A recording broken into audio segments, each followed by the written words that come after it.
Here we go. Here we go. Let's start it back up, man. The internet is so stupid, man. I already forgot my lines. Hey, hey, hey. Welcome into another episode of Out of Bounds as we're amusing ourselves. We had no audio on that first one, so I apologize. So check it out. We're back here for Week 14. The NFL season has gotten to the point where it is postseason time for your fantasy teams, and we're winding down. We're going to be talking postseason for the regular season for the real NFL. But before we do that, my name is Todd Fox, and the other host of the show, Carlos. a.k.a. Rick Davis. And spinning the ones and twos is Walter, DJ Walter. On the ones and twos, baby. As he's quiet when he should have been spinning something. But we'll get started here. We're going to talk about the NFL as we get close to the playoffs here. We're going to be talking about all these games. And the first game is going to be the Raiders taking on the Rams. But before we do, what are our records as calling and predicting games? Diarrhea. Todd, your record, you went 7-6 this past weekend. I went 6-7. Your record now stands at 125 wins, 82 losses, 2 ties. My record currently sits at 119 wins, 88 losses, and 2 ties. Not bad, not bad. Again, even though we went kind of like, whatever this week, we got things going, which is good. Past week 4, so we have an outstanding record compared to what we could have had. But all things considered, not doing too bad, right? No, not at all. Not at all. All right, cool, man. Well, let's get started here into the NFL games. Here we're going to talk, like I said, talk about the Raiders, Diarrhea. and we're going to talk about the Rams. Now, this game was boring for 3 quarters, and the Raiders took over this stadium. When they said whose house, it basically said Raiders. Raiders fall to 5-8, 2-6 on the road. They finish up their road schedule. You only have one more road game left. The Rams are 4-9, 3-5 at home. They have one more home game left. Derek Carr goes 11 for 20, 137 and 2 picks. Josh Jacobs 27 carries, 99 yards. Devontae Adams 3 for 71. Baker Mayfield with a comeback 14 points in the final 4 minutes to beat the Raiders. 22 of 35, 230, a touchdown and no picks. Cam Akers rushed for a few yards, and Shawarsky had 89 yards. Thoughts on this game, and is Derek Carr the answer moving forward? Derek Carr, I don't see why not. He had a good. The team was doing good last year. It was it's the coach. It's the coach that's ruining Derek Carr. It takes a specific type of coach to get Derek Carr going. They got a good offense, and they're missing Darren Waller as well. But even with Darren Waller, when he was healthy and in the lineup, the dude McDaniels didn't know how to use that offense, which is insane because if you look at the talent, they're stacked on offense, right? And they didn't pick up the 5th-year option for Josh Jacobs. That doesn't make no sense. It's just the head coach, bro. I think that the Raiders are okay. They just got to move on from Josh McDaniels. As far as like the entire game, I thought the entire game was it was crazy because I think it was the same outcome that the Bucks versus Saints. If you remember, same score, the same thing, game winning touchdown. Game winning touchdown, and Baker Mayfield had his little magical moment. But you also have to take into consideration Baker Mayfield stepped in during the game, so the Raiders were kind of like they weren't expecting Baker Mayfield to come in and do his thing. They were prepared for Wolford or whatever his name is, and yeah, let Baker Mayfield do that for a few weeks in a row, and then I'll give him his flowers. Other than that, I'm not convinced he's the savior of the franchise. Yeah, Captain Eyeliner's been a little bit up and down for the Raiders, and he just can't stay consistent. In this game, if he was consistent at all, they should have beat a banged-up Rams team. But taking a bad loss like that is something the Raiders have been accustomed to, especially with Josh McDaniels. Sometimes he looks lost on the freaking sidelines. So Sometimes. well, okay, all the time. But yeah, the Raiders take a tough loss basically at home. That was a home game big time for the Raiders, and for them to lose at the Rams, that's pretty embarrassing. So any other thoughts on that game, 17-16? No, it's kind of like the game was perfect the way it finished. There was a 1 point difference. That's basically what you're going to get out of two pretty bad teams. You're going to get a really close game. Yep, yep. And moving forward here, we're going to move to the Jets, who taking on Buffalo in Buffalo. New York, which had beaten the Jets earlier this season. I know we picked against this one. We thought we picked the Bills because it's a different beast at home. You know, there was snow, they had the sleet. The Jets coming out there with Mike White, and again, Mike White had a good game, but he was sacked. He was 27 of 44, 268 in those bad conditions, but no touchdowns, no picks. Knight rushed 17 times for 71 yards. 4-3 on the road now are the Jets. This is a tough loss, man. There's a couple teams that did not help their cause. I think the Jets were one of them. They had a tough game in this one here. Garrett Wilson rushed or receiving 6 for 78, and then you had Elijah Moore 6 for 60. But Josh Allen was 16 for 27, 147 yards. They didn't run the ball against that Jets defense. Josh Allen was their leading rusher. And Dawson Knox had a huge touchdown catch in this game. He was 4 for 31 and a touchdown. But the Bills get it done with that stingy defense at home. What are your thoughts about the Bills beating a tough Jets team? Even when I don't know if you consider this a trap game, even if I called it a trap game because the Jets have been looking pretty bad the last few weeks. And what happened to the Jets, bro? They were looking pretty dominant along with the Giants. Seems like both the Jersey teams are falling apart at the same exact time. Go figure. It's December football and they're falling apart. But I thought that the Jets were going to win. I thought because the Jets have been so competitive and they've got a really good defense. They bring a lot of pressure. And their offense it's good enough to compete with anybody. Like you said, Mike White brought the noise again, and the Bills just took care of business, man. They're well on their way to representing the AFC this year. I think I'm gonna pick the Bills to represent the AFC, man. Now that I look at it, they went into Kansas City and beat the Chiefs, but that's for another prediction part of the show. As far as like the playoffs go. And nothing else, man. Nothing really out of the ordinary. The Bills just took care of business. We both won with the Jets on that game, Ty. Yeah, we did. We got the W in that one. Rare W this week, anyway. Oh, we got an L. We took an L on that one. We won. We both won with the Jets. The Bills won. Oh, that's right. Yeah, they played pretty good. Like we thought. I thought the Jets would give them more of a chance in this game, but they just yeah. Douche. He lowered my chair. Douche, you're supposed to be spinning the ones and twos. Not putting my chair down. Diarrhea. He's spinning your tires. That's what he's sure doing. Did. He flattened the tires. All right, so now we go to the Battle of Ohio, which this is your territory. But this game, I think, if all things considered, without the injuries, without the bad coaching, without maybe butt tickler in there for the whole year, this game would be different. But Deshaun Watson had another bad game for the Cleveland Browns. Very, very mediocre. Browns fall to 5-8, 2-5 on the road. They're eliminated. Bengals continue to roll. They're 9-4, 5-1 at home. The Browns. Deshaun Watson goes 26 of 42, 276, a touchdown and a pick. Nick Chubb continues to disappoint. The running game has just disappeared as the season's gone along. 14 carries, 34 yards. They're using Kareem Hunt less and less. I guarantee you he's gone next year. Donovan Peoples-Jones, 8 for 114. Njoku had a nice game with a touchdown. Joe Burrow continues to shine, 18 of 33, 239, 2 touchdowns and a pick. The running game was good. Joe Mixon, 14 for 96. Jamar Chase, 10 for 119 through the air. The Browns just dominated from start to finish. I mean, the Bengals, I'm sorry. What do you think? Are the Browns going to continue with this coaching staff, and are the Bengals hitting their stride? You kind of got to cut on some slack because Deshaun Watson's been out for God knows how long. I would give Stefanski a nice stern warning. I tell him like, look, man, we're gonna let this year we're gonna sweep this year under the rug because you didn't have the quarterback that we got for you. We're gonna give you one more year, a half more year. If he starts off poorly, like they start out the year like I don't know, like 1-3 or something like that next year. Then it's time to make a coaching change. Don't be surprised if in the offseason the Browns make a splashy move to bring in a big name offensive coordinator or defensive coordinator to get in line to replace Stefanski because he's bringing the 1990 style to the Cleveland Browns. Same thing that Mike Zimmer did, the former coach of the Vikings, which is why he's no longer the coach of the Vikings. Bengals just a better overall team, man. They got.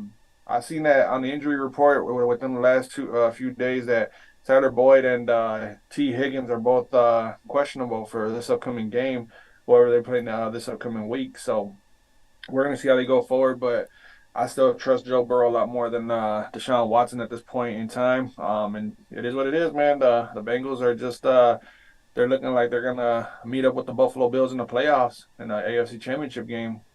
I could see that. I could see that either the Bengals or the Chiefs beating them in the divisional round, beating the Chiefs, and then matching up for that championship. Yeah. Either way, it's going to be a great matchup moving forward. The playoffs in the AFC are going to be very defensively minded, I believe. So, yeah, with that win, the Bengals are tuning themselves up, and getting ready for that division. Because, I mean, Baltimore gets, we'll get to them, but, they kept pace. So that division is very much up for grabs.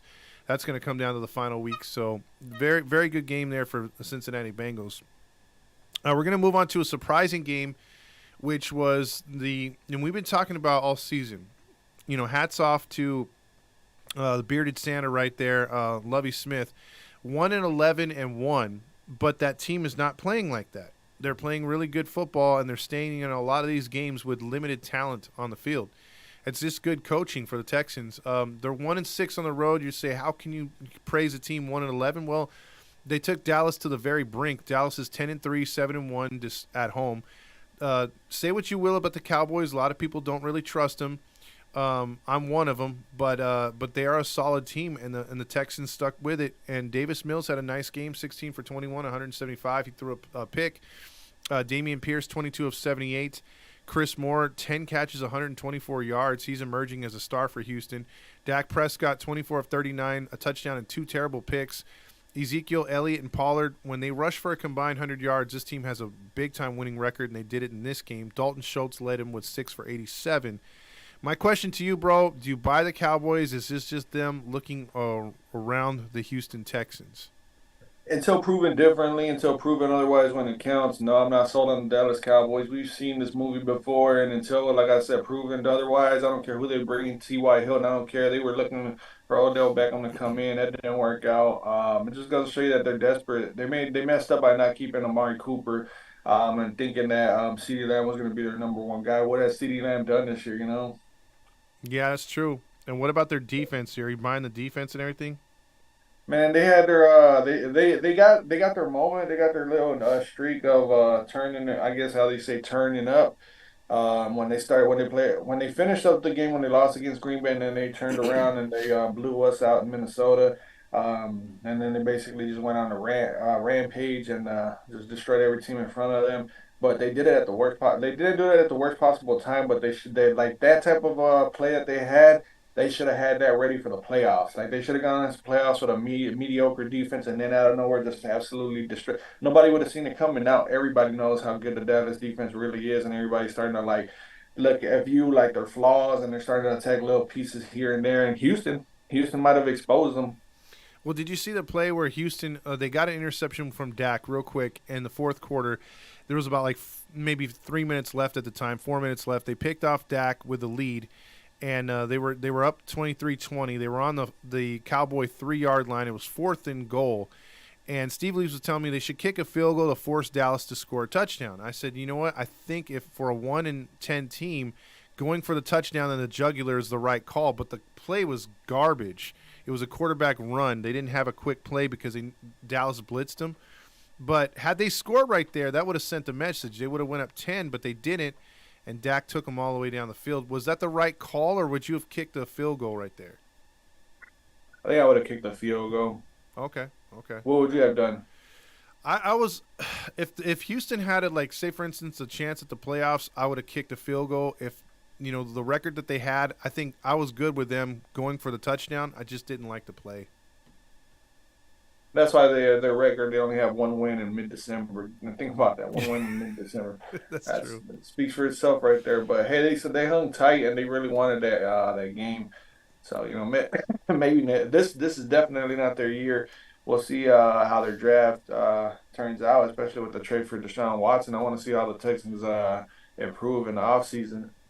Yeah, because they're going to get a lot of nice picks from those trades that they've had recently. So we'll see how they do. But, yeah, you're right. I mean, that was a battle for Texas. That was pure freaking what is it called? That was for bragging rights if they won that game. But that was animosity at its finest, man. Absolutely. Now, to a game that I'm going to just briefly go over the stats, and I'm going to let you hammer this one down. Oh, great. Yeah. Minnesota now falls to 10-3, 4-2 on the road. They lose in Detroit for the first time in a long time. Detroit goes to 6-7, 4-4 at home. They score 13 in the fourth quarter to win 34-23 to stave off a Vikings comeback. Kirk Cousins goes 31 to 41, 425 yards passing, 2 touchdowns, no picks. Dalvin Cook only. Here's your problem: 15 for only 23 on the ground. Justin Jefferson, oh my gosh, is he not the best receiver? 11 catches, 223 yards. T.J. Hawkinson continues to shine, 6 for 77. Jared Goff is playing the best football of his career, 27 of 39, 330, 3 touchdowns, no picks. And on the ground, they didn't really have much going. But DJ Clark for the air, 6 for 94. What happened in this game? Because this was a game you were in attendance. I was definitely in attendance and I was right behind the goalpost. And let me tell you how annoying these Lion fans were on every single third down, bro. My By the ears way, were hurting. before you get into that, I saw you on TV. You saw me on TV. Dude, you're the second one that told me that, man. It What did you see during the game? it was the fourth quarter when they panned down in the end zone. That's why I knew you were there. I saw I think two other Vikings. I think they had jerseys on, right? Your cousins or your nephews? My nephew had a Randy Moss jersey. I gave that jersey to him. It was a replica, but had never been worn, and it's never going to fit me. But and then next to him was my other nephew, Daniel. Yeah, because I saw like three guys with purple, and then I saw a beard. I'm like, that's freaking Carlos because he came out on the red zone, and it was I Yeah, think it's when they had the Detroit had the ball and they went up 2 scores. It was really close in the game in the fourth quarter. dude, I was just looking at the game, and I was just sitting there thinking. Yeah, you're the second or third person that told me that they saw that you guys saw me on the game. That's crazy. I thought I saw myself too. I was like, wait, but it was for like a brief split second. Like you had to be looking. But let me tell you about those Lion fans, man. They were so loud and obnoxious, but for the right reasons, bro. Because where I was sitting, like on the next section over, on the behind me on my left hand side, there was a crowd, and you could tell that they were all from Minnesota. And every time the Vikings would do something real big, like a real big play, you would hear the skull chant, and it was crazy because if you've ever watched a Viking game, you know you heard that doom doom, and then the crowd goes skull, and then they do the Yeah. skull chant. They were doing that. The stadium was doing that for the Vikings. Like it was crazy. At first, I was kind of like, okay, they got their own. They're trolling the Vikings, and the next thing you know, all the Viking fans. There was a lot of Viking fans there, bro. Like it was noticeable. Like we travel well, but they were all chanting the skull chant. And then when the Vikings scored one of the late touchdowns, that group for that came from Minnesota, they started singing the Vikings fight song. I was like, man, hell yeah, I was all into it. But it was a great experience overall, man. Even though we lost, the Lions fans really didn't troll me when we were walking again, like during halftime and all that. But I kept looking over at Kevin O'Connell. I was like, man, what's going on? I wish I could talk to him. I was like, man, what's going on? He just had the same look on his face. Yeah. And then for him to go for two on that one when we went on the second touchdown, he went for two and he did that little stupid screen pass, bubble screen to Adam Thielen. I was like, that was ridiculous. We would have been down only by 7. Our defense couldn't stop anybody. It looked like Detroit was playing mind games with us because every time I seen this one play where Dalvin Cook, he was running to the left and it looked like it was just nothing but green in front of him. But as soon as he was about to hit the hole, it just like they did a great job of sealing that hole shut. I was like, damn, Detroit's got really good run defense. I was like, we can't run the ball. Overall, like our defense was the problem, man. Kirk Cousins, our offense isn't the problem. You could tell that T.J. Hawkinson was going to be the main point for our offense. Kevin O'Connell is good for that. That could be one of his biggest flaws right there. That whenever a team goes up against his former team, you can expect that player to get highlighted and get inserted into the gameplay, the focal point or whatever. But yeah, man, just a tough game, just a tough game, and it was sad because I was just sitting there just in all misery, man. If you would have seen me like towards the end of the game, like once we hit like the 8 minute mark and I seen that we were down big, I was like, oh man, this game is over. And then they took a timeout out of nowhere. Kevin O'Connell was like, dude, that didn't make no sense. And it was just an overall bad game. The team looked like it. The defense looked like it wasn't even there. I don't know what's going on with the defensive coordinator or whatnot, but it was Detroit, hats off to them. They needed to win to stay in the playoff hunt. Minnesota's more in tune. I want to say that Minnesota's just it was a trap game for them and they were completely overlooked Detroit, which doesn't make any sense because Detroit's given us a battle the last 5 years, man. They're a tough team against the Vikings, division and all. I think when you called it a few weeks ago, I think it was like 4 or 5 weeks ago, you said that they're either going to buy into to Campbell or they're going to or he's going to be done. And I was thinking, man, if Campbell doesn't turn it around second year, he's going to get on the hot seat or fired. And for whatever reason, the Lions have bought into whatever he's selling, and they're playing harder and harder every week. Seems like the offense has finally found its rhythm, and the defense is catching up. So they're now in the playoff hunt, dude. They're right there at 6-7. Not only that, though, not only that, bro, but that dude Jameson Williams, the wide receiver, the rookie for Detroit, like this was his first game playing. Let me tell you how fast these dudes are in real life, man. I'm telling you, this dude Jameson, like if you just look to the left hand side or the right hand side and you're not watching the game and a play happens, you miss everything, bro. I missed the whole entire time, the whole entire play, and it wasn't because I did it on purpose. It's because where I was sitting, the people in front of me, man, they were annoying. They kept standing up, and they just stayed standing up throughout most of the game. So I had to stand up. And while Jameson Williams caught that burner on us, bro, he caught it and he scored on us. I missed it because I mean I had to look up in the replay, but that kid is fast, bro. Like after that, like Minnesota got on him, bro, and then DJ Shark and then Josh Reynolds. That dude Jameson Williams is gonna be a problem, bro. Like his first catch was that touchdown. The first catch was a touchdown. And then the route running dude, Adam Thielen is fast, fast, fast. I remember when Adam Thielen was about to catch a touchdown. I just remember he was in motion, and then like from left to right or right to left, I can't remember what it was. And as soon as the ball was hyped, that man just took off on a fade route towards the corner of the end. I was like, I was like, he's open. I yelled, I was like, he's open. And then on another play, like Justin Jefferson, oh my God, dude, the one play where he almost had the one handed, it hit him on the tip right there, and he was about to score a touchdown. And then the one where he ran that, what's that one circular route, the one that goes to the corner? He ran that route. I was like, oh my God, he's burning the hell out of it. It was just a beautiful thing to watch, man. And then it looked like he was about to burn the whole entire defense. I was in attendance for the all-time Vikings receiving record in one game, bro. I was like, man, as it was happening, I was looking over to my nephew, and he was telling me, like, Jay Jettis is not human the entire game. He was like, he's an alien. I was like, hey, you're not lying about that. We were sitting there talking to each other and all that. But yeah, man, it was just, yeah, but back to Dan Campbell. He's a tough coach, and what helps him out, too, is that he's got a whole bunch of former players, former great players, too. He's got Antoine Randall L. He's got the former running back for the Steelers and the Philadelphia Eagles, not Deuce Staley. What's the other one? It's one of those running backs. He's got a whole bunch of former players that are right there in the coaching staff, which is great because it's helping all these young players listen to wily veterans. Yeah, if you have that experience in playoff stuff like most of those players he has on his roster, they're going to listen. So that's good. That's good news right there. But, I mean, again, the offense played good. By the way, last thing I was going to ask you, you mentioned the fans on third down when they all third down. Did you troll them with the number 3 cards? Yes, I did. Yes, I did. Yes, I did. When the Lions were on third down, I was going like that. I was shaking the sign. And I was like, third down, baby, third down. I had the one guy, the one guy that was like in a row in front of me, like a few seats over. He was there with his wife or whoever it was, and he was being super loud. And every time he would get loud, when the Vikings would do something, I'd be like, "Yeah, let's go!" Like we were going back and forth with each other. That's cool. And then after a while, I was just like, "Dude, I just want to watch the game. Like, let me just sit here in peace." And then that's when everybody else started taking over as Viking fans. I was like, cool, I'm just gonna lock in on this game. Because, bro, I'm telling you, you know how it's like. You don't have a TV in front of you telling you. You actually have to pay attention to the game in front of you. If you look away for a split second, you miss a lot. Yeah, when they're in the huddle, I usually check the score, the yardage, and all that other stuff. And then I get back into the game. You have to watch play by play for sure. Man, I can't wait to do it all again next year, man. I'm gonna try and go to the Vikings and Lions game, especially because my nephews are working. And another quick little nugget. As the Vikings and Lions game was finishing up, the Pistons and Lakers game was starting up in Little Caesars Arena. They were like right there, bro. I was like, "There's a game going on." I was like, because I haven't been keeping up with basketball.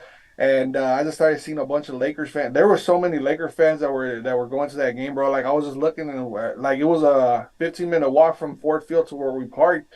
And as Lions and Vikings fans were leaving the garage to where I was at, all these Lakers and Pistons fans were filing into that garage. So I was in the garage for like a good 30 to 40 minutes waiting to get let out, bro. It was just crazy.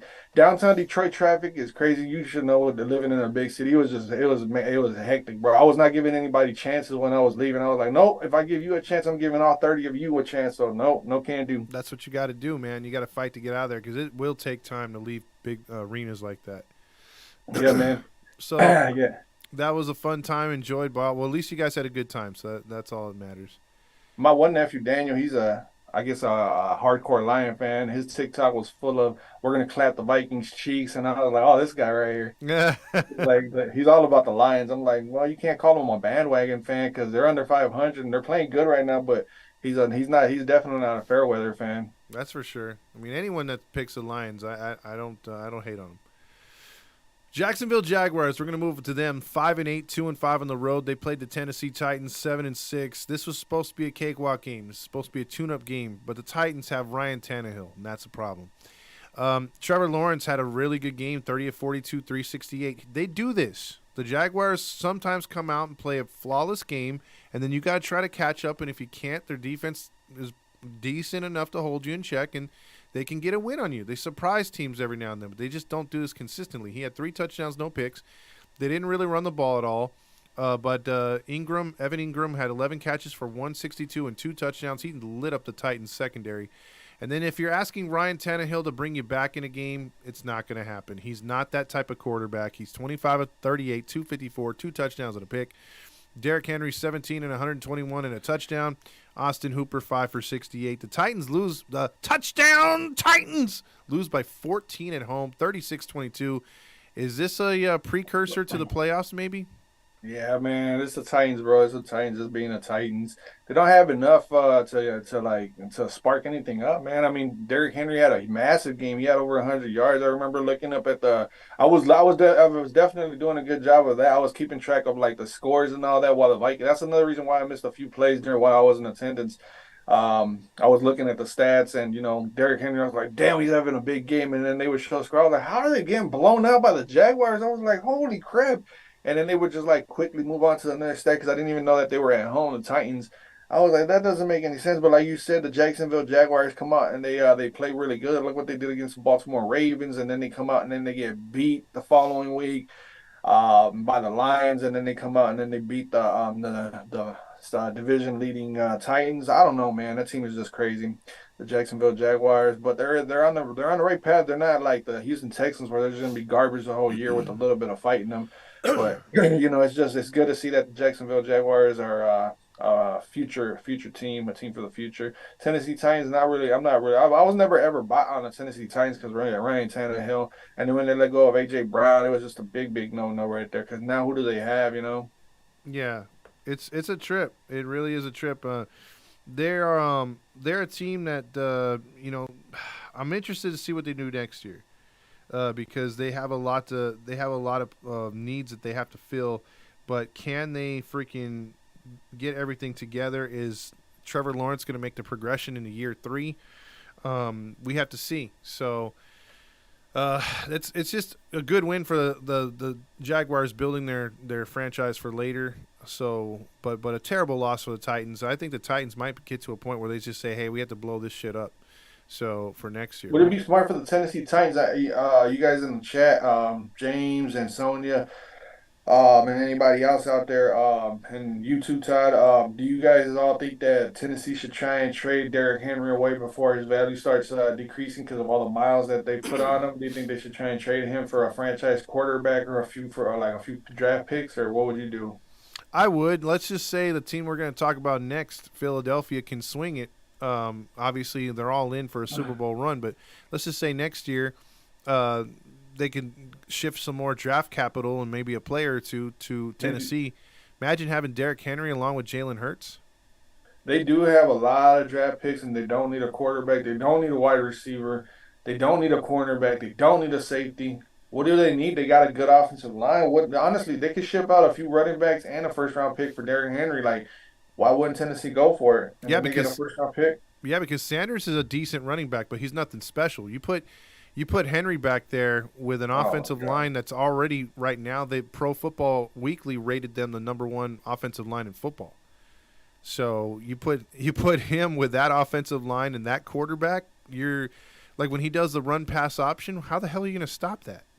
Dude, what can you do? Play action. Imagine that with AJ Brown and Derrick Henry on the same team again with Jalen Hurts. That would be insane. Yeah, I mean, then I would totally, buy them. And speaking of them, this game was crazy, dude. So I missed the first hour. I was doing a crime show recording, and I go inside or the first 40 minutes of NFL on Sunday, and I look in on the Eagles who are 12-1. They were in New York to face the 7-4-1 Giants at the time, but it was 21-0 right away.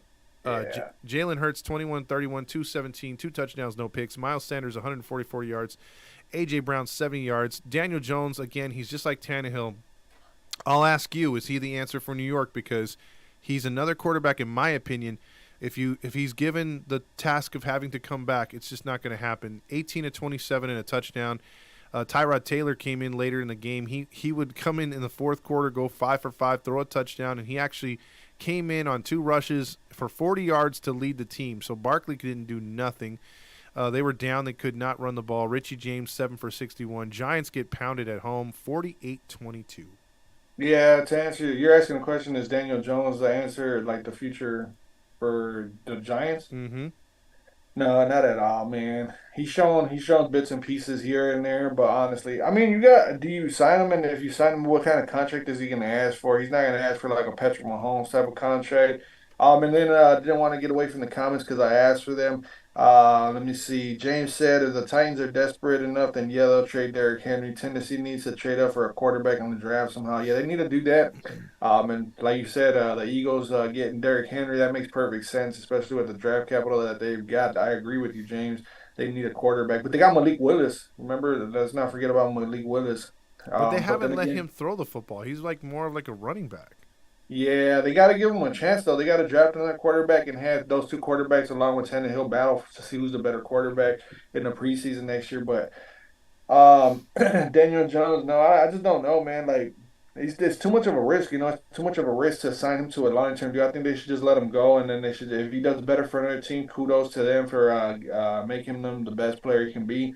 And I think they just Brian Daboll needs to have his quarterback. He needs to hand select quarterback because this is his team now. Brian Daboll, he came from Buffalo, and he made Josh Allen the quarterback that he was. And you see what he did with Daniel Jones this season, made him a pretty good quarterback. But no, I think that Daniel Jones should be out of New York. So you would go rookie, or you would try to trade or get a quarterback like a Lamar Jackson, like an Aaron Rodgers. Do you want to No. establish veteran with that team, bro, or do you think you have a quarterback to groom better? I would, if I was the Giants, I'd bring in like a veteran, a seasoned veteran that's not going to be too expensive, kind of like a backup. That's like probably one of the better backup quarterbacks, like maybe Winston. Um, just because he won't ask for like top dollar, you can write him out for like a year and a half, and then give the rookie time to develop and see how the playbook is, and then go from there. That's what I would do. I wouldn't bring in no like Aaron Rodgers because you're going to give up a bunch for that guy. Like That's Green true. Bay's going to want to take the bank. That's true. You don't want a Russell Wilson part 2. No, yeah, how's that working out for the Broncos? You know. Oh, we'll get to the Broncos here in a minute. We seem to always get to the Broncos, but the next game we're going to shift gears and go to Baltimore. They kept pace with Cincinnati. Very close game because they're having to rely on the run because their boy Lamar Jackson is not out there. He's going to probably miss another week or two. But they improved to 9-4, 5-2 on the road. Pittsburgh goes to 5-8, 2-4. They are one game away from ensuring that Tomlin will have his first losing season with Pittsburgh.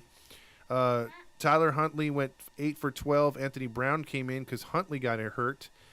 J.K. Dobbins rushed for 120. Let's see. Demarcus Robinson had 5 for 52 for the Ravens. Mitch Trubisky, and I think this is where they lost it. Your turd Bisky had to come in because Kenny Pickett got hurt early. I guarantee you, bro, had Pickett stayed healthy in this game and played the entire game, Pittsburgh wins because Turd Bitsky threw 3 critical interceptions and the Steelers still only lost by 2 points. Thoughts on this game? Well, I really didn't watch too much of the game. I think that Baltimore. I honestly thought Pittsburgh was going to win it. And I was just looking at the scoreboard, and I was just saying that it was a really close game. And I honestly surprised that Baltimore won without Lamar Jackson and Tyler Huntley. But it just goes to show you what overall better team Baltimore is, and they still barely won by 2 points. Pittsburgh, Kenny Pickett, let's see what he's got going forward. I didn't even know Trubisky got into the game until you just mentioned it. I should have done my homework a little bit better.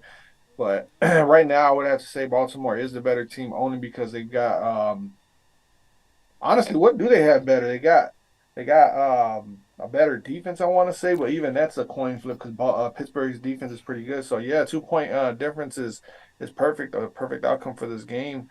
Um, let's see what Baltimore does now with Lamar Jackson being injured. Do the Ravens cough up a big contract to Lamar Jackson, or because Huntley's also coming up on a contract year too? If it was me, if I was the Ravens, I would honestly let go of Lamar Jackson or do a sign and trade and get something in return for him, anything, and then just save money by signing Tyler Huntley to a long-term deal. He's going to be cheaper, and you can afford more free agency players that way. Because if you sign Lamar Jackson, you're going to get more of the same what they got going on right now. I agree. I've never been sold on Lamar Jackson, and this year he was supposed to ball out for that contract, put up that proverbial year, and he didn't, and he hasn't. And I think if you're going to sign a guy like that, you're going to have to cut some players. So I'm with you. I either go in house and try to groom Huntley to be the full time starter. He does basically the same stuff that Lamar does. He can't Yeah, do it as well. But if yeah, you can get him to throw the football a little bit more, they're still running the football. Like you asked, who has a better between the better squad or better position players? I think offensive line wise, the Ravens are really good. So if you utilize that running game and you're able to get Huntley to throw a little bit more, get him a few more weapons, you could save a lot of money and add more to that defense. And that's where my mindset would be. I wouldn't break the bank on Lamar. no, no, that's why I brought it up because I thought about it the other day and Packers gamer tapping in. Thanks for stopping by, Pack. But yeah, I would I would definitely do like me and you are on the same boat. Everything you just said to a T, I agree. Yeah, because if you sign Lamar Jackson, like you just said, you're not gonna have no money for no free agency. Defense is only getting older, and offense you don't got no weapons outside of a banged up tight end now, and the running backs have always been average at best. I don't know, man. I think Baltimore needs to let go of Lamar Jackson, trade him, and work on Tyler Huntley. That's just what I'm giving on Baltimore. I agree. There's going to be a lot of change next year in the NFL with quarterbacks being free agents and all that stuff. We're going to see a lot of teams are going to be changing what they do for sure. Um, that'll take us to Kansas City at Denver. There was a funny video earlier that I saw that someone retweeted to me. It was a Denver Broncos fan who basically came on and said the Broncos made the right deal, that Pete Carroll was geriatric, the Seahawks got fleeced, and Russell Wilson was going to be your MVP. They were going to put up 40 points against the Chiefs routinely and sweep them. That has not been the case. The Chiefs are 10-3, 5-2 on the road. The Broncos are opposite. 3-10, 2-4 on the road. This game, however, was close after being down 27-0, and Patrick Mahomes throwing a ridiculous touchdown sidearm. Um, Jerick McKinnon. yeah, 28 for 42, 352, but he threw three picks in this game, so uncharacteristically. They did not run the ball all that good, but they had 11 total receivers catch balls in this game for the Chiefs. Russell Wilson was 23 of 36, three touchdowns and a pick, leading the team back. He took 6 sacks. On one of the plays, he got a concussion and left, and he got cheered for leaving the game. Brett Rippon came in, Dang. threw a touchdown in this game, and Jerry Jeudy had 3 touchdowns. The Broncos fall short, though, 34-28. 34-28. It definitely was a lot closer than expected. James, what are you thinking about these two teams right here? They're in your division because you're a Raider fan. James, how you feeling about the whole entire AFC West going into the season to now? I know that the AFC West was getting a lot of love and they're not really living up to it right now. What are your thoughts, James? What do you think about this game? I'm interested to hear what you got to say about the Chiefs versus the Broncos because that's your division right there. But for that game to be as close as it was, for me going blowout to being close, it's just the NFL. You don't ever take your foot off the gas pedal, because then stuff like this happens. Like they always say, you give bad teams an opportunity, and they're going to come back and make it a game. And that's what happens in Minnesota as well. Kansas City probably fell asleep, and they were like, "Oh, this game is over," and they just let Denver back in the game because they're still NFL players. But no surprise that the Chiefs won. I'm not really gonna make a big deal about Patrick Mahomes throwing those 3 interceptions. It's gonna happen from time to time. The Peyton Manning threw like 28 interceptions or whatever in his rookie year. I mean, interceptions happen; they're part of the game. They came out with the win, and that's bottom line right there. Basically, and you needed this. You needed the win for the Chiefs. I mean, they're trying to play for that best record in the AFC, and then the Broncos were just trying to get back on track, and they looked better than they have all year in the second half. But in that first half, they fell on their face again. They looked very pedestrian. It's been like that. I mean, it's just there's gonna be a lot of turnover in Denver, and that contract's gonna continue to get scrutinized. I'm loving the draft picks every time they lose. So believe me, I'm rooting for them to lose 4 more. That'd be great. Um, so enough about the Broncos. Let's get into the Tampa Bay Buccaneers at Frisco.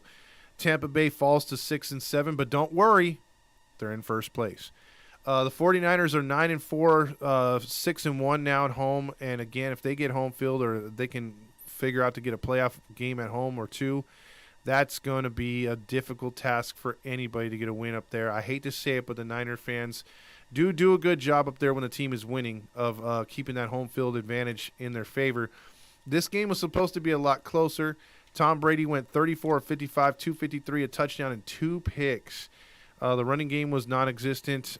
Chris Godwin, they threw a lot of short passes, dude. He was only averaging about 5 yards a pass, but he hit 11 different receivers, a lot of dump downs. The Niner defense is really, really good. And right now, Brock Purdy in his second game, 16-21, 185 yards, 2 touchdowns, no picks, and he was not sacked. I think those 2 stats right there are going to win you football games with that offense. One of the best offensive lines in football. I mean, this team is stacked on both sides. I hate saying it. They're my arch rival. But Christian McCaffrey, 14 carries, 119 yards, and then again he threw to 10 different receivers. So, Walter? 49ers are getting paid! Yeah, he had to say that. Niners, dude, what do you think about this, man? 35-7, they blew them out. Before I give you my thoughts on the game or about the Niners and the Buccaneers, James, he says false. So when I asked him the question, what he thinks about the AFC West, he said it's false hope for everyone in the West going into the season except for Kansas City, which is 100% dead on accuracy. It really sucks, he says, but not as bad as Russ does. So that's got to be music to your ears. Anything else before we move on to that Niners Bucks game? He said what is it called? The 49er game was so bad, Fox switched to the Seahawk game nationally. They did, because when I got home, I had gotten home, and the Seahawks were in a battle with the Panthers. They were what was it, 20-17? I want to say when I got home, and I finally sat down and I was able to watch the game. That's when I got home, but it was too late to watch any other game. And when I was leaving Detroit, I saw that the score was 7-0 49ers, and I was like, "Oh, it's gonna be a good game." And then next thing you know, it's a blowout. But it's just the Buccaneers are just so. What could I say, bro? Honestly, I'm gonna say something that nobody else wants to say. And it's Todd Bowles, bro. Todd Bowles. You know how I feel when I sense bad coaching. When I sense bad coaching, I'm gonna throw it out there. Todd Bowles is not a good coach, bro. He's a good coordinator, but not a good coach. Same thing with Mike Zimmer for the Minnesota Vikings. Hell of a defensive coordinator, but a terrible head coach. Some guys are just not meant for head coaching jobs, like McDaniels over there with the Raiders, and then Cliff Kingsbury with the Cardinals, and so on and so forth, bro. But some guys just don't have it in them to be the actual coach. But that's the reason that I think that's what's hurting the Buccaneers more than anything. I think that Todd Bowles, he's probably a really nice guy, and nobody wants to come out and say it, but I think Todd Bowles is the reason why the Buccaneers suck this year, bro. Because last year and the year before that, the Buccaneers were basically the same team, but they were looking absolutely like they were looking like monsters out there. And now this year, you take away Bruce Arians, and they're not the same team. I agree. And the offensive line has struggled because when, Brady has time, say what you want about his arm strength, he can still get the ball down the field, but he hasn't been able to, and he doesn't want to get hit, so he's getting rid of the ball super fast, and that's like 4 to 5 yard passes, so you're playing right into the hands of the defense. And the Niners with that quick pursuit, and they don't miss too many tackles, it was going to be in for a long game, and they were. So, and I agree with Todd Bowles. I think he's a better coordinator. I think that was more of a diversity hire than anything. He's already had a shot or two. You already know what kind of head coach he is. Give someone else a chance. And they just went for him in-house real quick. I don't understand why they didn't hire Byron Leftwich. He hasn't had a chance. Yeah, give Byron Leftwich. See, Byron Leftwich would have been a lot smarter pick. Maybe he might be next in line. But as far as the game, I talked about Bruce Arians and Todd Bowles. But as far as the game, I think that the Niners too much pressure, and it's always been a problem for Tom Brady going back to his New England days. Look what happened in the Super Bowl against the Giants. Any team that's had an outstanding front seven, and that goes for anybody, not just Tom Brady. But how can you blame just Tom Brady for that? But a strong front seven plus the offensive line is banged up for Tampa Bay. You also got to look at it like that. But still, that's not good enough. It's the head coach, I would say. So we'll see how Tampa Bay goes going forward, and I don't think that they'll go on this massive playoff run. I think that they might give you like a little spark here and there. They might win the first game just because it's a surprise or whatever, but I don't expect them to do much of anything in the playoffs. I agree. I think they're going to be one and done, dude. I think Tampa's going to get rolled. Quickly before we move on, comments. James said 49ers game was so bad that we read that one that they switched over to the Seahawks game, and then Sonia said Purdy did great, but how he is questionable for this week. Yeah, that's a good question. Like we got to see what's gonna happen. We got to find out what's gonna. Hopefully they have an update before we do tomorrow's prediction show for this weekend's games. And then I agree 1,000,000% with this next comment that James said. He said Todd Bowles is so bad at coaching, he has no expressions on his face ever. He always has the same poker face. He's like, they're getting blown out by 50, same look that he has on his face when they're winning by 50. Like you just don't know what kind of game is going on with the look on his face. And then James also said, I can see Byron as the next head coach for either Tampa or Arizona. I could definitely see him going with Arizona. I don't know if he's going to want to go to Tampa Bay or stick around in Tampa Bay because there's no telling if Tom Brady's going to be around and who do they got after Tom Brady. And then you got to work with all these aging veterans. So, yeah, I would get out of Tampa Bay if I was Byron Leftwich. I would too. He needs to go somewhere where he can groom some young kids for sure. Because I think he'd be a Yeah. great fit somewhere. I just think Yeah. for whatever reason he hasn't gotten a shot yet. He should. You know what? Speaking of, since you touched on it a little bit, the minority thingy, what you call it for minority coaches. I'll tell you who's the smartest coach in the NFL or smartest coordinator for not accepting a job right now. Who's that? Eric Bieniemy for the Kansas City Chiefs because they were wanting him to go after like getting all these bad teams and all that, but he's smart for sticking in Kansas City and waiting for Andy Reid to retire, man. He's super smart because everybody in that organization knows him and he knows how Andy Reid runs the offense. He's smart for sticking around and not taking the big contract. I give him hats off to Eric Bieniemy, man. Yeah, I think Eric Bieniemy could take over like in Kansas City if because we don't know when he's going to leave in Kansas City. We don't know how many years the Walrus got, but we'll see. He's definitely a good coaching candidate. His name's come up the last 2 years, and for whatever reason, he hasn't chosen to leave. But he could possibly get another Super Bowl ring this year, and if he does, that just adds to his resume.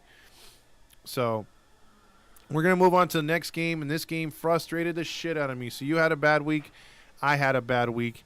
And this was the Carolina Panthers who improved their chances with Tampa Bay losing. Now they're only a game back. They're 5-8. That was their first road win. Congratulations, Seahawks. You popped their cherry. The Seahawks fall to 7-6. They are unbelievably a 3-3 home team this year, where usually the home cooking is really good for the Seahawks. Not this year. They've suffered. And here's the thing I'm going to say. I'm going to rant a little bit. The Seahawks, if they want to blame anybody, you could look at the Raider game and say, okay, they blew that game or whatever. I don't count that as a blown game. I think the Raiders and Seahawks went toe-to-toe. The running defense let them down, yes, but I'll take that loss. Where I'm going to say the Seahawks lost their season, and despite, because again, a lot of Seahawks fans are half glass full or full, whatever. They're either pro or they're happy about or they're not negative or happy about this season. Yes, we're getting help from Denver. I'm happy that the Seattle's got 7 wins. Yes, because I thought they'd only get 4. But once you get to that spot where you think they're going to be better, and you think that they can be in a better situation, and have they did this right or this right, it kind of sucks because you're like, man, we could have been far better than this. We could be in the postseason. I don't see them making the playoffs because there's so many teams on the outside that are getting hot, like the Lions. You got the Commanders. You got the freaking Giants. You got a lot of these teams that are right there that are going to steal that last playoff spot. And I don't think Seattle has the weapons or the intensity because Bruce Irvin called them out and said, I have 3 kids at home. I don't let anyone punk me like that. Until the rest of this team gets that mentality, we're just not going to win. And they lost to a Carolina team where they panned around the stadium in the beginning. The Panthers looked like loose. They were smiling. The Seahawks just looked like whatever. Nobody was pumped. The fans came late to that game. It was a different atmosphere than what we're used to. And Seattle, if they're going to look at one thing, like I said this year, for why they did not make the postseason, They went 0-4 against one of the worst divisions in the league. They went 0-4 against the NFC South. They lost to the Panthers, the Buccaneers, the Falcons, and the Niners. well, yeah, they lost to the Niners, but that doesn't count. Anyway, 4 games. Those if they win 2 of those games, you're talking about a team that's sitting there at 9-4 right now. But they lost all 4. And you make Sam Darnold look good, 14 for 24, 120 and a touchdown. He made the right passes, but the running game combined 46 attempts for 223 on the ground. You can't win like that. And then the referees decided to screw us over twice when the Panthers jumped off sides, and it should have been free plays. Geno thought it was a free play, and he threw 2 picks on those free plays, and it led to big-time momentum shifts in this game. And the Seahawks lose at home, dude. I mean, this was an ugly football game. Well, going into the season, honestly, or you even picked them to do 4 wins. I mean, you got more juice out of the lemon that you like. That when you squeeze the lemon, you got more juice out of it.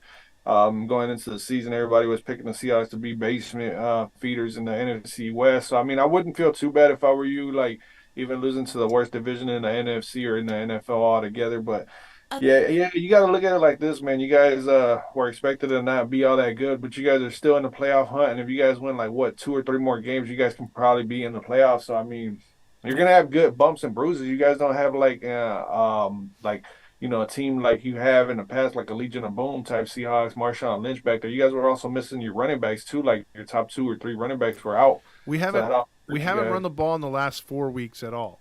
And we didn't get nothing on the ground again today or on Sunday. We turn around and have a short week and play probably the hottest team in football, San Francisco, at home. Then we have the Kansas City Chiefs in Kansas City. Then we play the Jets at home and the Rams at home. I mean, 3 straight playoff contending teams in a row, bro. I don't see it, man. I just don't see it. Yeah, it's gonna be tough, that Kansas City one. Like the Niners, I can see you guys upsetting the 49ers because it's division. You always wanna like go 50-50 on that one. It doesn't matter what the rosters look like, it's division. But that Chiefs game, that one right there might be the one that closes your season out right there. Depending on how serious Kansas City comes into that game, goes into that game, wherever that game's at. You guys might be able to go and beat the Chiefs, but I don't know if you know off the top of your head, what's the overall historic numbers or record between the Chiefs and the Seahawks, because they used to play in the AFC West. The Seahawks, we're something like 13 to 15 games under 500 against the Chiefs. Oh wow! I was gonna say maybe if you guys have like a historic lead on them, you guys might be able to beat the Chiefs, because history does speak. It speaks volumes at times. But I don't know with that one right there. It's gonna be hard to beat the Chiefs. Maybe if you had the Chiefs on the last game of the season, you guys would be able to beat them because they'd probably have all their starters benched, ready for the playoffs. But yeah, man, it's gonna be tough. It's gonna be really, really tough. I didn't know that was your remaining schedule. Yeah, that's what I'm saying. Like we had our opportunity, 4 games against that South. Let's just say they win one of them, right? You're sitting right there at 8-5. You're still controlling your own destiny to get in the postseason. You're in the hunt. You're a game up on most of the teams. You're looking good, but you lose all 4 of them, and that's really put us behind the 8 ball right there. That's the reason why it's like, God damn it, dude.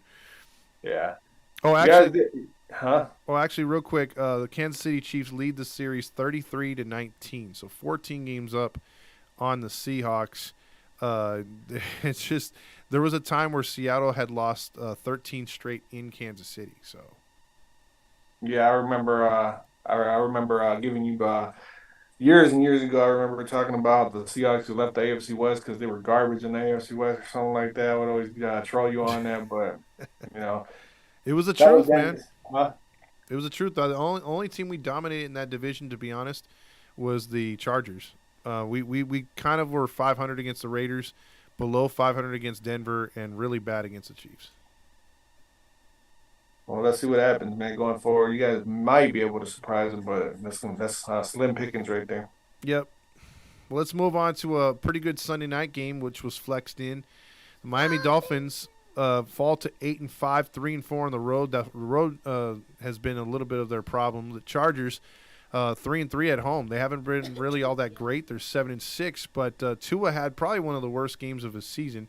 10 for 28, 145 yards passing only, a touchdown, no picks. The running game was non-existent, so credit the Chargers. Tyreek Hill went 4 for 81, so again, credit the Chargers defense. Justin Herbert went 39 of 51 because the run game was non-existent for them. But 367 and a touchdown. He made the throws when needed. And then he had big games from Mike Williams and Keenan Allen. 6 for 116, 12 for 92. They're just a better team when those guys are healthy, right? Absolutely, absolutely. I agree 100% with that one. And then that dude Palmer, that dude making spectacular catches. Gerald Everett, Austin Eckler. They got another running back, Kelly. I watched that game. That was just to me. And then another thing too, like the Miami Dolphins. I really wouldn't buy too much stock into this game. Like, it was kind of obvious that the Dolphins were going to lose this game because the Chargers were at home in Miami. They had to go from Miami to San Francisco. They got beat in San Francisco. That was already a long trip from Florida, from southern Florida, very fair, very very southern, basically Puerto Rico all the way to San Francisco, and then back to Puerto Rico, and then back to California. That's a lot of travel time right there, man. That's gonna take out a lot of mental time from you being at home, and you like it's gonna it sucks honestly. And that's what wore the Miami Dolphins out. Physically, they were ready to go, but mentally, they were drained because of all that travel time. And then the Chargers also needed a win because now with that win, I want to say they went into they're in the playoffs again because of that win. They took the Jets spot. So the Chargers, they were the more hungry team. And if it wasn't for Tyreek Hill getting that, what do you call that? A fumble? The fumble that happened where they pushed the ball to him and then he picked it up and he was gone. There was that, and then there was that one bomb by Tyreek Hill. That's how they got 2 touchdowns. And outside of that, the Chargers basically locked down the Miami Dolphins. They did, and that kind of saved their season too. In the AFC, they couldn't afford to be under 500, so they got some tough games coming up here. But they keep their season alive because they've had a couple bad losses in the last 4 weeks. So yeah, that was definitely a good job by their defense keeping their season alive right there. And if things hold up right now, if the playoffs are to start this upcoming weekend, the Chargers will be going into Kansas City for the wild card. Mm-hmm. And we'll check on the standings right now moving forward after this last game, which was the Monday night game, which I will admit I saw the matchup and said no. I chose to abstain from this one. The Patriots have been boring every time I've actually focused in on them this season. 7-6, 4-3 on the road. They improved to, while the Cardinals lose their quarterback to the video game atmosphere. Now he'll be able to be on crutches playing his Modern Warfare. They go 4-9, 1-7 at home are the Cardinals. 1-7 for your sunglasses, Cliff Kingsbury. Oh my God, man! I watched that game. You didn't watch it? I didn't watch anything, so you might as well sum this one up, dude. Oh my God, dude! The Cardinals could have won this game. Honestly, the Cardinals should have won this game. They've got the talent, man. They've got the talent. It was my first time actually watching these two teams outside of the Patriots versus the Vikings. This was my first time watching these two teams. And just watching how the Cardinals were able to move the ball, even with Colt McCoy, because Kyler Murray, he went down on the third play of from scrimmage or whatever. He was scrambling. It was a non-contact. Like, he got tapped when he slid down. Mm-hmm. It looked like he just completely, like, his body gave out on him. And I was like, that's not a good sign right there, because Teddy Bridgewater had the similar injury in practice in 2017 when we went out and got Sam Bradford from the Eagles, because those non-contact injuries where players just go down in there in the agonizing pain, I'm like, that's not good at all. That's like something internal, that's something really, really bad. But yeah, the Cardinals, they were able to move the ball. They got a really good team, man. It's just a coach, bro. I'm telling you, Cliff Kingsbury. As I was watching the game, the Cardinals went for it on 4th down. They were 4th and 1. I think the score was 13-10, or it was tied 10-10. No, it was 13-10. And then Cliff Kingsbury, instead of going for the field goal, going up by 6 points, he decides to go for it, and they missed. They missed on that one. So that's 3 points they left off on that 4th down. They were driving the ball with Colt McCoy. And then on another 4th and 3, they decided to go for it again. They get denied. That's 6 points right there. Keep in mind, what was the final score? 27-13. If they have those 6 points, they're only down by 8 in the 4th quarter, and they can drive down there and tie the game.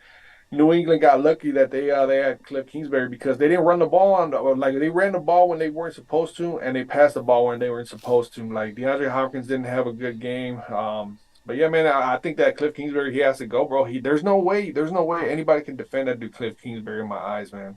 Yeah, I mean, the team is in turmoil. Hopkins is fighting. Murray was fighting on that team.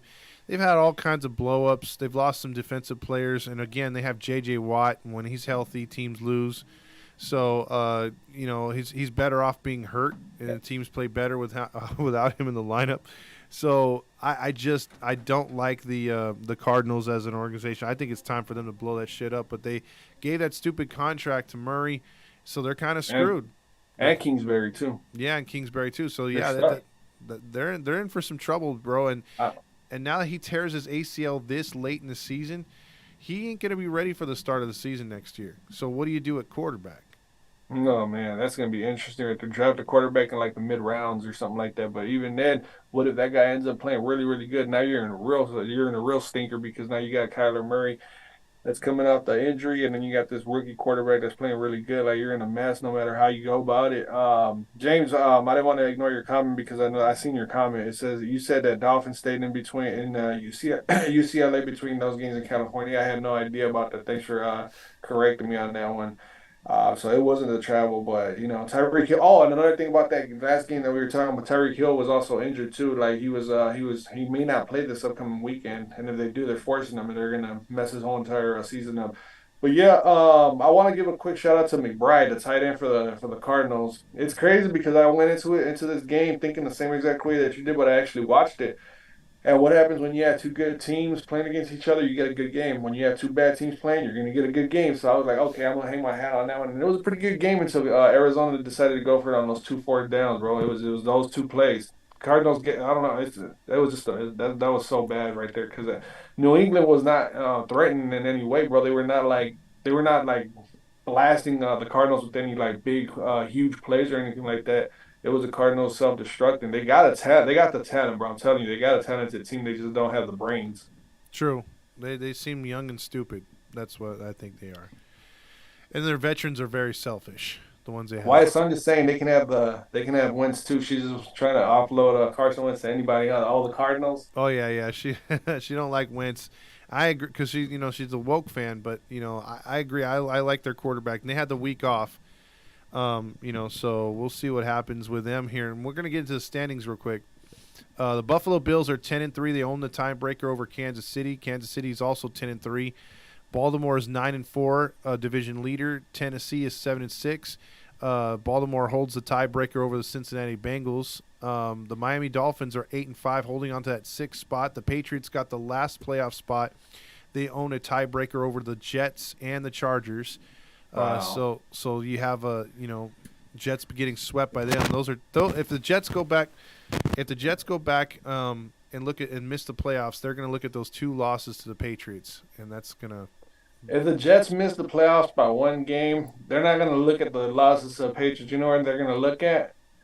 This is by no means trolling, man. This is by no means trolling, but you know exactly where I'm going. Mm-hmm. That drop touchdown, that game-winning touchdown pass by Barrios against the Vikings. That drop touchdown was a game winner for the Vikings right there, bro. Like that one right there, they missed the playoffs by one game. That's the reason right there. All right, I respect that. Jaguars are on the outside looking in, 5-8. Raiders as well, 5-8. They're still basically alive mathematically with 4 games to go. Let's go down here to the NFC, and I'll ask you a question on this. But the Eagles are 12-1. They got the lead right there. Minnesota 10-3, and the Niners are a game back at 9-4, which is scary. Yeah. Tampa Bay 6-7 in the 4 spot, which is hilarious. The Cowboys are 10-3. The woke would be going into Frisco. No, they'd be going into they'd be going in Frisco if the playoffs started today. They are 7-5.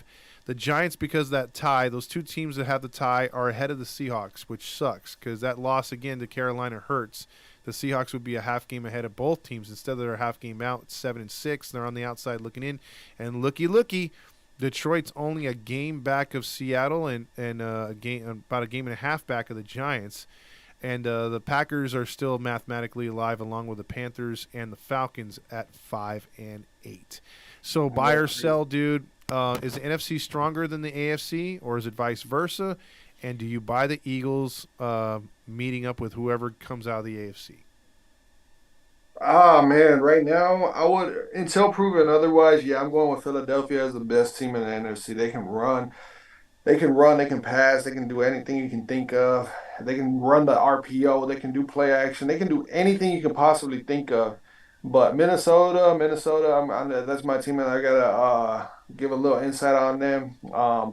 The only way I can see Minnesota doing anything in the playoffs is this is going to sound crazy, but if they somehow, some way wake up the defense and the defense in the playoffs plays outstanding, that's the only way Minnesota's going to do anything because right now Minnesota's pass defense is dead last. We give up the most yards, or I don't even know. Yeah, we're dead last, so that's the most passing yards that we give up. Can't stop nothing. I saw it in person. Like everybody was just running wide open. Jared Goff looked like a perennial Hall of Famer against that defense. I'm just wondering, man. I'm wondering what it's going to take to make changes in Minnesota because that defense is not. We're not going nowhere. We're going to be one and done with that pass defense. And then the third seed, the 49ers, dude, it's scary because that's the one team that everybody. I know how good they are, and I'm done doubting the 49ers too because I've seen firsthand in the playoffs what they can do to the Vikings, and that front seven is scary because Minnesota's offensive line cannot hang with front seven like that. We've seen what they did with the Dallas Cowboys. Dallas Cowboys is another team that I put ahead of the Minnesota Vikings. Washington, we barely scraped by Washington when we went into Landover, Maryland. They had a lead on us. You know, it's just crazy because Minnesota could quite possibly be one and done. And it's sad but true. But that defense, until it's better, until it plays better, we're not getting outside of the wild card. And the Eagles, they have the Bears at Chicago, at Cowboys, Saints, and Giants, all winnable games. They could finish 15-1, while your Vikings, they will finish up with. Let me get the schedule here popping up. They got the Colts, Giants, Bears, and Packers. I don't know if it's the Bears and Packers or if it's the Packers and Bears, but those are the four teams that we got left. You should. There's a good chance you guys can finish out the year in a good spot as well. That's gonna be tough. Yeah, and then the Niners, they finish up with Seahawks, which we play on Thursday. We'll preview that game tomorrow. They're at home Seahawks. They're at home against the Woke. They're in Vegas with the Raiders, and they're at home against the Cardinals. So, dang, projectably winnable games, all four for them as well. They could finish out a season schedule of 13-4. So you would not have thought that weeks ago, and that's what scares me. They're doing it with Purdy, and they're talking about possibly getting Garoppolo back in the postseason if they advance to the second round. So, man, that's the one team that nobody's going to want to see in the playoffs, man. Nobody's going to want to see the 49ers. Not at all. Not at home, not on the road. That team's just – because they blew – Man, that one year when we beat the Saints and then we went into San Francisco, they absolutely annihilated us, man. And look at right here too. Here now, who do you think wins right here between the Chiefs and the Bills? Who do you think can get to the postseason with the best record? Because again, the Bills hold the tiebreaker, but they have the Texans this week at Houston. They're at home for Seattle, at home for Denver, and on the road in Oakland to finish out their schedule. So that's their final four. And then the what is it called? The Buffalo Bills. Let me pull theirs up real quick. Their remaining four games are at home against the Dolphins, at Chicago, at Cincinnati, and at home against the Patriots. I think Kansas City's going to have the number one seed because of that game against Cincinnati. Oh, that might be the best game left on the whole entire schedule of Cincinnati versus Buffalo because that's going to be that might be for the number one seed right there. That one right there because, man, if Cincinnati gets home field advantage throughout the playoffs, can you imagine the jungle, how crazy it's going to be, bro? Oh, my God. I think they'll go back to the Super Bowl if they get home field, bro. Because they've beaten the Buffalo Bills or they've beaten the Kansas City Chiefs 3 straight times. They're not scared at all, Patrick Mahomes, at all. They're not scared of Patrick Mahomes. And if they're not scared of Patrick Mahomes, how are they going to be scared of Josh Allen? Patrick Mahomes is better than Josh Allen. Like, you go figure that one out. Well, they would need one of those two teams to lose at least one more game each. You know, maybe two even. What's Cincinnati's remaining schedule?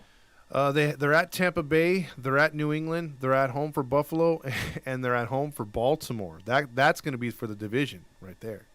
That's if Baltimore is still hanging around because their quarterback situation. Those sound like all winnable games for Cincinnati, bro. You can't doubt Cincinnati. I'm not doubting them. I'm picking Cincinnati to win out. Okay. It's going to be interesting. Like I said, the AFC, it could come down to those three teams. Cincinnati, I still believe even if they get the number one seed, I agree with you. They're going to go to the Super Bowl, but I could see them doing it on the road again. They're, like you said, they're fearless.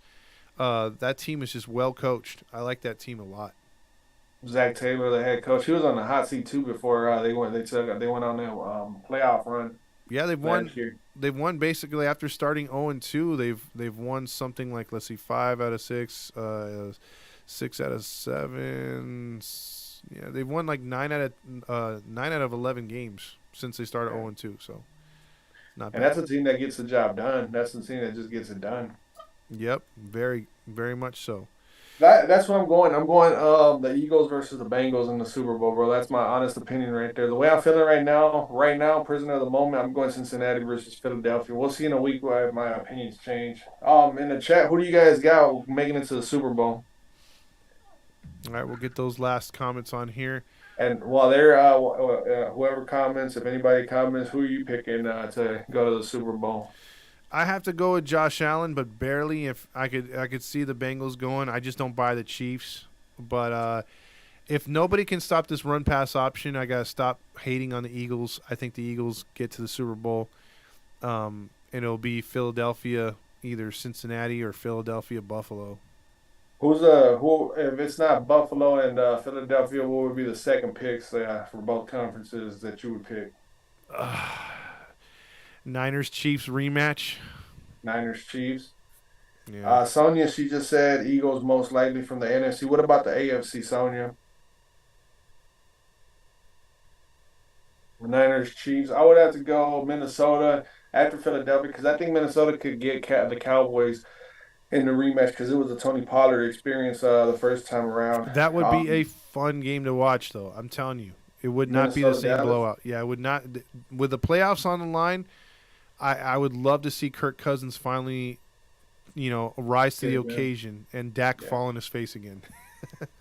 Hey, I agree with you. I think it'll be a much, much closer game. Who would win? 100%. I can't make that decision. I think that I want to go with Minnesota because it'll be at home and they'd be wanting to get Dallas back for that blowout. But to the comments we go. James says Dolphins have had heaters going on the sideline versus they had heaters going. Oh, that's messed up. That's messed up. They had heaters going on the sidelines. How are they gonna survive in Buffalo? How is that possible, bro? Like was that was intentional? Like that was intentional, or was that the Chargers because how hot it gets in LA even in the wintertime? Was that trolling by the Chargers or was that intentional? I don't know, dude. It could be. It could How be they a trolling type thing. He said he asked a great question. How are they going to survive in Buffalo? I will say one thing. I'll stick up for the Dolphins in this one right here, James. The Dolphins have gone into New England in the cold and beaten the Patriots when they had Tom Brady. You got to remember that too. Like the Dolphins have won in the cold before. Like I think that's kind of like a narrative that people want to use, like the media and all that. I'm not sure that's something that you're trying to use too, James, but I don't buy into all these players don't want to play in the cold. Like those players in the cold don't want to play in the cold. I think Buffalo would prefer to play in Miami in January. But Absolutely. James is going Buffalo versus Philly, hopefully, he says. And then he says KC versus Dallas, maybe. Sonya's saying KC, so she's going Philly versus KC. That'd be a fun one right there. SoFi Stadium was that cold for Miami players on Sunday night. That's crazy. Like how cold was it on Sunday over there in LA? Well, he had rain, and then they had a lot of snow in the mountains, so it was only about maybe 45, 48 degrees. But the way that stadium is built, it's open on both sides, so the upper deck gets a lot of cool air blowing in. So that could have been something right there. It could have really cooled down the stadium. I mean, I don't like how they left it open air like that. Because even when we went to the Seahawks game versus the Rams, the rain was blowing in. It was raining that day too, and it was blowing in. It was getting the sides of the upper deck wet. So you weren't exactly protecting the fans, and the concourse was all wet too. So That makes absolutely no sense, huh? it doesn't. It doesn't. Like, did the field get wet? No, the field didn't get wet. It's just Then it was absolutely pointless to have it open then. well, yeah. I mean, it's built open. It's open all the time from the outside. Like the on the sides of the stadium are wide open. Like the inside, the 50-yard line on both sides are enclosed. So the field will never get wet. It's just like on the concourse when you walk around, and a little bit of the upper deck's going to get wet. So it doesn't make any sense. And Also, they don't have like revolving doors like Minnesota does. It's just like straight open. exactly. And real quick comment though on when they built SoFi before we end it right now. There was a guy that was doing some last minute work on the electrical stuff on the upper deck, and wasn't wearing a safety harness, and they didn't require him to. And that, again, the field was already built. They were doing the last minute adjustments before the season had, before the first season had started with SoFi. And he was working up there, and they had a lot of press and media there and other people there, and the dude fell. And when he fell, he tried to land from the up from the ceiling on his feet, and they said that when he hit the Ooh. ground, his spine shot out of his back. Ooh, hey, no matter how you look at it, you're not gonna survive that. How do you? Well, I don't know how I'd want to land. Like, do you land straight on your back, on your side? No matter what, you're gonna die. Like, ooh, Yeah, they said it was a tremendous sound, and when they people saw that, and then his body there, it traumatized a lot of people. He was the fourth death already at that place because the kids' uncles worked there, and they had some stories about the four workers that died at that stadium. So yeah. There's somebody, Gio Tavalli. He built that. He was part of that stadium building being built. yep, That's just, and he was up on the roof. I remember him posting pictures up when they were posting up the SoFi and all that. Like, it's nuts, man. That because of that, people die. yeah. So I mean, So it's not true. It's not true with that. Like when you're driving through the city over here in Ohio, I don't know if it's like that in California, but construction city workers are always just standing around, just talking, not working. I don't oh know if yeah, it's like yeah. That's that. the So that's that's the it's like street. that. So they actually do work, huh? The city workers. No, L.A. city workers when they're doing street projects, you see about like six guys drinking, coffee and smoking cigarettes, and you see one guy in the ditch digging the hole. Yeah, and then the other guys just sitting around in a circle jerking, just watching the guy work. Exactly, They're sitting there circle jerking. exactly. That's city workers for you for sure, man. A couple of comments came in too. James said Minnesota versus Buffalo would be a fun rematch. That would be a hellacious game right. That would be nice right there because of what we got in Buffalo, and it'd be Hmm. in Arizona too. It'd be in 100% neutral site. As far for all the other games, not just Minnesota and Buffalo, but Sonia also says hell, it's 20 degrees there in Landover, Maryland, in the tri-state area. I take 40 anytime. I know over here too. You guys don't got to deal with those chilly winds. Those wind chills are just no joke, man. And then Sonya said, "Damn," about the guy falling to his death in the spine. Man, that's crazy. I'm getting the chills thinking about that. That's crazy. That's insane. Sonya said, "My husband almost threw up on her by accident, so I can't imagine seeing that happen in real life." Yeah, I can imagine how that traumatizes people. Yeah, it's PTSD in its finest, unfortunately. But Like imagine listening to some guy just yelling and that yell just gets closer and closer and closer and you're just like looking around and you just hear some just flop on the ground and then you just look over and you just see like a spine just flying out. I'll be like, oh my God. well, yeah, I mean, like there's a video where a guy committed suicide in Chicago. Like he jumped off the thing. They thought they were gonna get him down.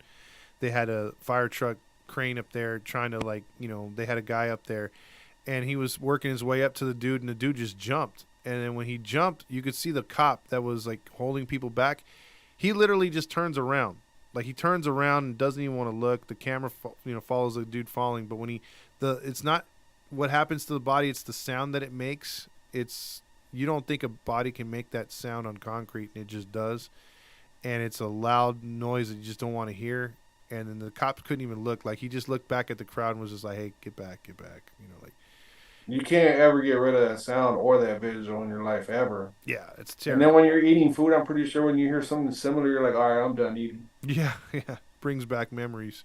Yeah, Sonia, she corrected me. It wasn't right now when when her husband was listening. She corrected me. She said that her husband almost threw up Her when she had accident. her accident. So I apologize for that. Yeah, sometimes I mean, there's certain things you just can't handle. So, but that's that we can go on and on about this kind of stuff. So we will talk to you tomorrow as we're gonna do our prediction show, and we'll first up will be my Seahawks. So I'm not looking forward to that. Any last words for this one? No, I just had a blast in Detroit. If you haven't been to an NFL game, doesn't matter if it's your team or not, or whoever's playing. I strongly recommend everybody make it out to an NFL game. It's an experience that, regardless if your team wins or not, that one that you'll never forget. And yeah, that's what I got to say, man. Just hopefully everybody gets the chance to experience an NFL game in their life. There you go.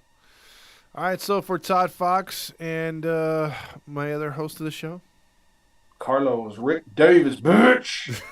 and Walter spinning the ones and twos on the silent music on this one.